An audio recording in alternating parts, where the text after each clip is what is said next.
sur une autre population clé qui est représentée par les usagers de drogue et qui va nous faire une mini-lecture.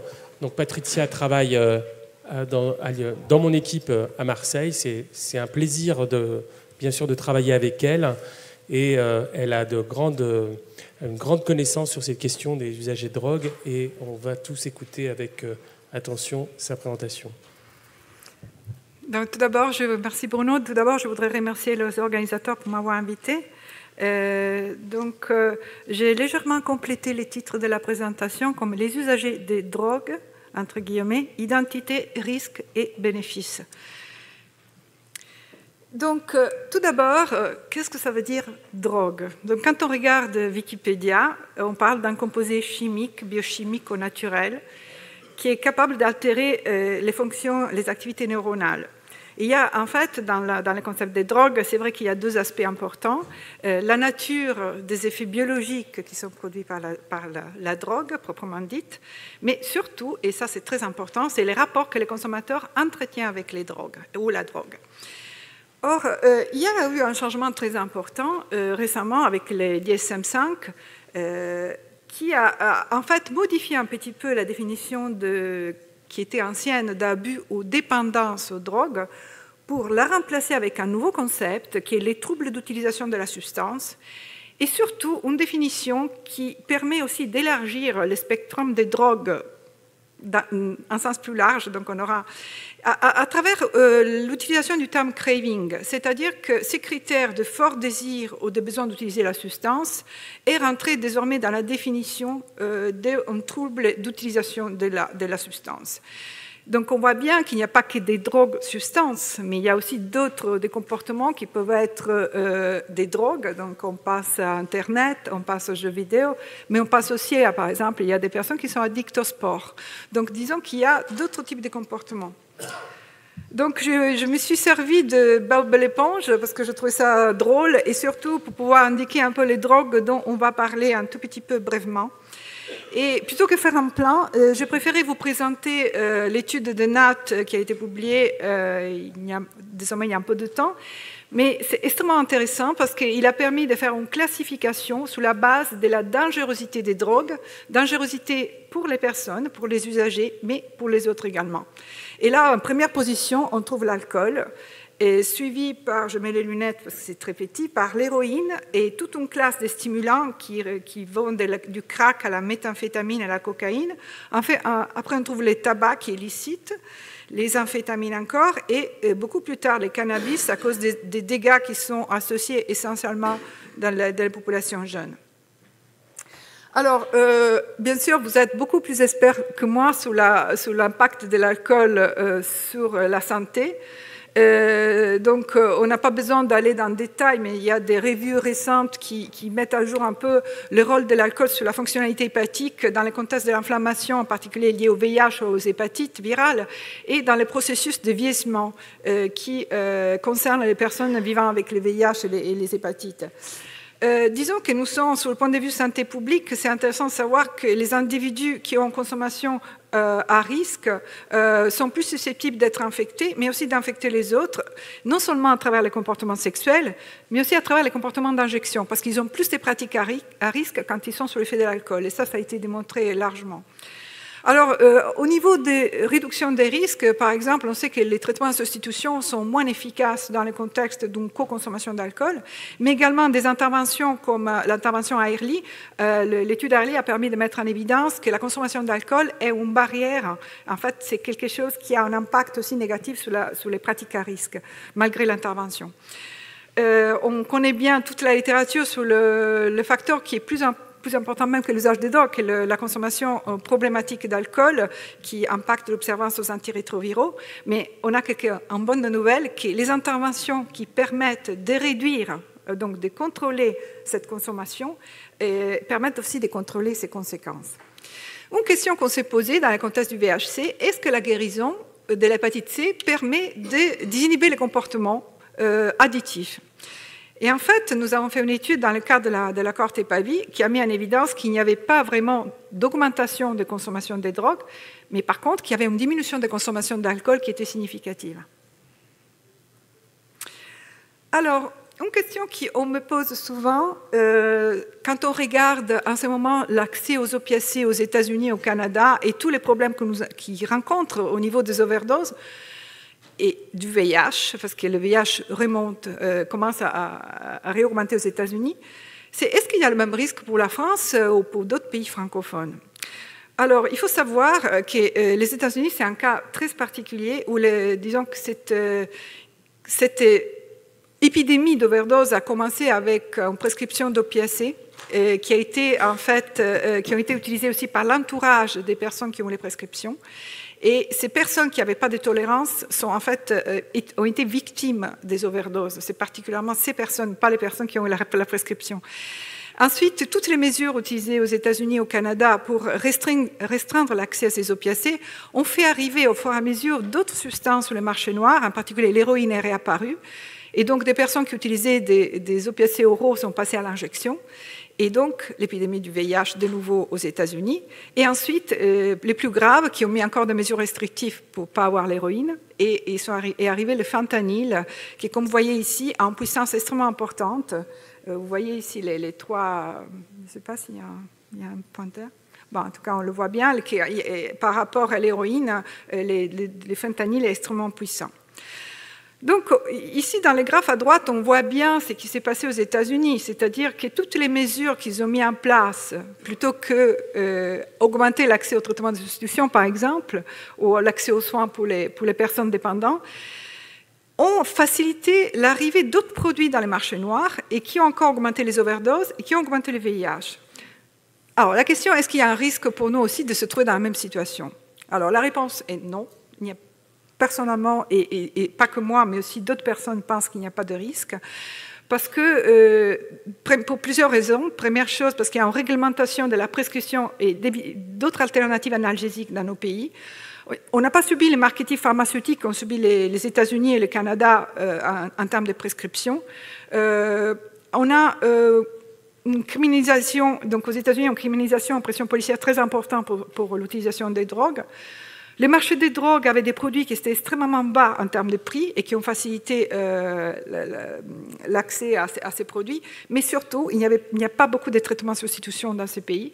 L'accès est extrêmement limité. On regarde par exemple à la France, en 80% de couverture estimée à travers 2 enquêtes, Coquelicot et Airly, pour les usagers des drogues, mais on a des couvertures très importantes aux Pays-Bas, au Royaume-Uni, par rapport aux États-Unis qui ont simplement les 30%. Donc, c'est vrai qu'il y a le risque, il y a un mauvais usage de la prescription d'opiacés aussi en France et dans d'autres pays, mais on est quand même bien loin de se retrouver dans la situation des États-Unis avec un risque de VIH qui recommence. Stimulants, c'est un problème vraiment très important parce qu'actuellement, il y en a beaucoup sur le marché noir, ils sont très très utilisés, l'utilisation est banalisée et il y a aussi certaines personnes qui l'utilisent par injection. Et les problèmes des stimulants qui ont des demi-vies très courtes, et donc on est obligé d'avoir des injections ou des prises très très fréquentes, ce qui fait que ça augmente énormément les risques de transmission du VIH et du VHC. Et surtout, on n'a pas d'alternative thérapeutique. On a juste, par exemple, Airly peut être une intervention intéressante pour les injecteurs de cocaïne, mais il n'y a pas de traitement de substitution. Et ça vient directement, ce qu'on appelle le chemsex. Il y a des super experts dans la salle dans ce domaine, et je ne veux pas passer trop de temps sur cette question, parce qu'en plus, en ce moment, il y a des sessions parallèles qui parlent probablement de ces sujets. Mais il s'agit de pratiques spécifiques à certains HSH qui consistent à consommer des produits psychoactifs dans des cas de sessions sexuelles. Alors, il s'agit plutôt de pratiques dites hard, qui normalement s'étalent sur plusieurs jours dans des domiciles privés et où les personnes sont, disons, engagées à travers Internet ou des applications mobiles. Alors, ce qui est intéressant à noter, c'est quand même l'évolution de ce type de consommation. On est passé de la cocaïne anesthésie à des drogues de synthèse, les catinones. Il y a de la consommation d'alcool associée. Et en fait, c'est qu'on voit en Angleterre, où ils ont commencé à étudier les phénomènes bien avant nous, il y a un énorme risque d'overdose. On commence à observer des overdoses liées au chemsex. Et donc, c'est ça qui devient un problème de santé publique, quand il y a aussi la mortalité qui est associée. Et la population est en train de changer. Avant, il y avait essentiellement des hommes qui avaient plus de 30 ans et qui étaient positifs au VIH. Et maintenant, on a une population de jeunes qui sont HSH et qui sont négatives. En termes de stratégie de réduction des risques, il y a un article que j'aime bien, de Wilkerson en 2015, qui a fait une analyse de comment les gens font pour se protéger. Et en fait, il y a essentiellement 3 catégories de personnes, ceux qui utilisent delay strategies, qui en fait évitent le partage de seringues et de matériel en fonction du statut séropositif et négatif, et utilisent par exemple le retrait en cas de rapport anal sans préservatif. Mais il y a aussi d'autres qui utilisent une réduction des risques combinée pour le sexe et l'injection, et d'autres en fait qui utilisent une réduction des risques seulement pour les drogues. Donc, dans le cadre d'un projet qui est financé par l'ANRS et SIDAction, qui est un projet qualitatif emboîté sous EPAVI, nous sommes en train d'essayer de mieux comprendre ces stratégies dans le contexte français de l'accès universel au traitement VHC. Donc, maintenant parlons, donc on a parlé des drogues, donc produits psychoactifs, le café est également une drogue parce qu'on a du craving, et les tabacs, on le sait bien. Donc, je vais maintenant vous parler un peu des bénéfices pour faire du café, c'est une drogue qui a des bénéfices. Et donc, en fait, il y a une littérature très, très importante en ce moment sur le café qui est en train d'exploser vraiment. Et on a quand même identifié un cut-off qui est celui d'au moins 3 tasses par jour pour avoir des bénéfices. Et les bénéfices augmentent à l'augmentation. C'est pas important qu'ils soient caféinés ou décaféinés, parce que les polyphénols qui sont contenus, c'est pas forcément la caféine, mais c'est l'acide chlorogénique en particulier. Et qui en fait, il faut savoir que quand on prend 3 tasses ou plus, on prend pratiquement les 70% de polyphénols, d'antioxydants qu'on prend dans la journée. Donc c'est pour ça qu'il est extrêmement puissant et on voit des effets même quand les données sont recueillies à travers des autoquestionnaires. Donc on a pu montrer qu'on a une diminution de 50% de le risque de mortalité pour les gens qui consomment au moins 3 tasses par jour. Il y a un effet protecteur sur la fonctionnalité hépatique et sur la fibrose. Et il y a aussi un risque réduit, et ça c'était en particulier quand il y avait la période de l'interféron, sous les effets secondaires, la toxicité perçue et la fatigue en particulier. Les tabagismes, vous savez tous, je n'ai pas besoin d'aller plus loin. On sait qu'il y a beaucoup de risques associés au tabagisme, en particulier chez les personnes vivant avec les VIH ou les hépatites virales. Nous, on a pu montrer que c'est toujours dans le même type d'article qu'il y avait un risque 443% fois plus élevé de mortalité générale pour les fumeurs. Et un autre article a mis en évidence un SMR, donc un risque de mortalité 14 fois plus élevé par rapport à la population générale. Une revue de la littérature a étudié aussi s'il y avait une association significative avec les cancers du foie, et ils l'ont trouvé. Donc, disons que les interventions pour les tabagismes sont à l'ordre du jour dans ces populations. En même temps, on s'intéresse aussi si les cafés peuvent avoir des effets protecteurs par rapport à l'alcool. Et en fait, on a fait une analyse qui en ce moment est en train d'être soumise, où on s'est intéressé à un indicateur de fibrose, le FIB4, avec un seuil de 3,25. Et on a considéré comme groupe de référence le groupe qui consommait des quantités d'alcool élevées et qui consommaient des quantités très basses de café.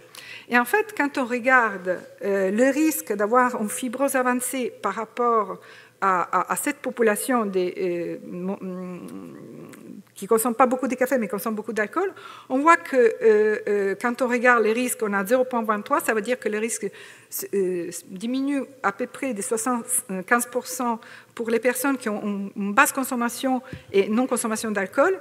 Mais finalement, quand on compare les personnes qui ont une consommation élevée, qui ne consomment pas de l'alcool, on voit qu'on a les mêmes réductions de risque. C'est-à-dire que le café, on observe, mais on ne peut pas parler d'association causale, mais on n'est pas les premiers à observer ce type d'association. Il arrive un petit peu à limiter les effets négatifs de l'alcool sous la fibrose. Après, bien sûr, il peut y avoir des biais, mais c'est quand même intéressant comme type de résultats. Il faut dire que quand même le café n'a aucun impact sur la stéatose. Au moins, nous, on ne l'a pas observé, et d'autres revues journaux, articles publiés au niveau international n'ont pas trouvé cette association, ni de protection par rapport à l'alcool. Cannabis. Donc le cannabis, c'est un produit qui est très très criminalisé en France, et que bien sûr celui des rues, c'est pas du vrai cannabis, hein, on le sait bien, mais quand même il y a on a quand même des résultats. On ne peut pas étudier de façon encore randomisée en France les effets du cannabis, mais ils sont en train de le faire aux États-Unis.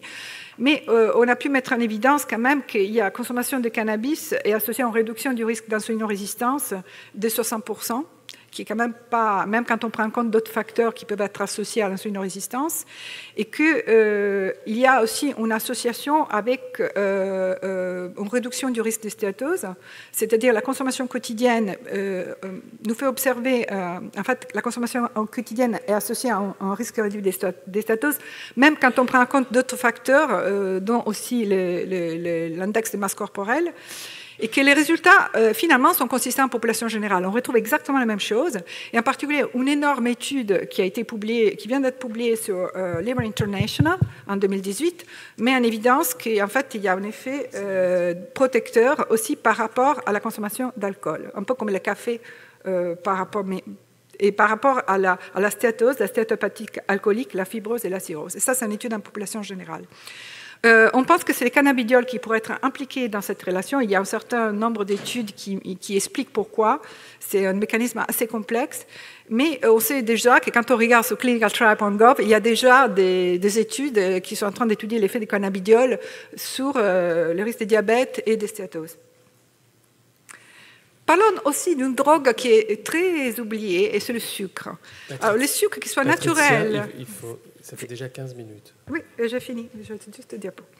Le sucre, en fait, qui soit naturel ou synthétique, a un potentiel additif plus élevé que la cocaïne. Ça a été montré que les rats préfèrent le sucre que la cocaïne. Mais il y a quelque chose d'intéressant aussi, que sa consommation est associée à une dépendance aux opiacés endogènes. Donc c'est pour ça que quand on commence à utiliser du sucre, on en a de plus en plus envie parce qu'on met en action notre système d'opiacés endogènes. Et c'est vrai que parmi les usagers des drogues, le sucre représente 30% des consommations de calories et avec des effets qui sont sur le poids, sur les dents, la glycémie, l'inflammation et le cholestérol. On peut comprendre que dans la population VIH ou avec hépatite, ça peut avoir un impact. Or, on sait que l'héroïne et la méthadone peuvent altérer le métabolisme du glucose, modifier l'appétence au sucre, donc augmenter l'appétence, et aussi la perception du plaisir associé. Et il y a quelque chose d'important à savoir, qu'en fait, la méthadone a un impact, et parmi les facteurs prédictifs du diabète de type 2, on parle de méthadone sirop où il y a du sucre, on ne parle pas de la méthadone gélule parce que ça n'a pas été étudié, mais c'est vrai que quand il y a un papier qui montre que quand les patients ont un diabète dépendant aux opiacés, en fait, ils présentent une amélioration du contrôle glycémique s'ils sont traités par buprénorphine. Donc c'est quelque chose peut-être que sur le point de vue clinique peut être intéressant. Pour conclure, les drogues les plus à risque restent les drogues licites quand même, en particulier pour les personnes vivant avec les VIH et les hépatites, donc l'alcool et les tabacs, et les stimulants pour le risque de transmission et overdose. Et donc, le risque de consommation d'opiacés et le risque de VIH associé à la consommation d'opiacés est quand même pour le moment contrôlé en France grâce au traitement de substitution. Il y a des effets positifs de la consommation de café, mais également du cannabis sur l'insulinorésistance et la stéatose qui méritent peut-être d'être étudiés mieux. Et actuellement, il y a une sous-estimation des effets délétères du sucre dans une population qui a une inflammation chronique et qui mérite d'être plus étudiée. Évidemment, il y a une urgence de mettre en place des interventions pour arrêter le tabagisme et contrôler la consommation d'alcool et de sucre. Et évidemment, moi, je suis très intéressée à pouvoir commencer à étudier les effets des cannabinoïdes. Donc, je ne parle pas du cannabis, mais des substances, en particulier les cannabidiols, chez les mono-infectés et co-infectés VIH. Donc, je vous remercie pour votre attention et je suis à votre disposition si vous avez des questions. Merci Patricia pour cette importante communication. On a 1 minute pour les questions, s'il vous plaît. Pas de questions. C'est Bob l'éponge qui vous a troublé ou...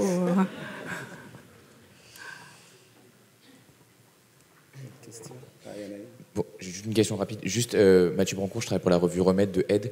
Vous n'êtes pas très inquiète par rapport à ce qui se passe à l'épidémie d'opioïdes aux États-Unis, en disant qu'en France, c'est pas forcément possible qu'elle débarque, mais par rapport au chemsex, on voit quand même beaucoup d'addictions, beaucoup d'overdoses et de mésusage notamment de produits comme le GHB. Pourquoi vous êtes au final si peu, entre guillemets, pas certaine, mais peu inquiète par rapport à la potentialité d'une similarité en termes d'arrivée d'opioïdes d'opioïdes et de mésusage de consommation d'opioïdes, notamment via les médicaments.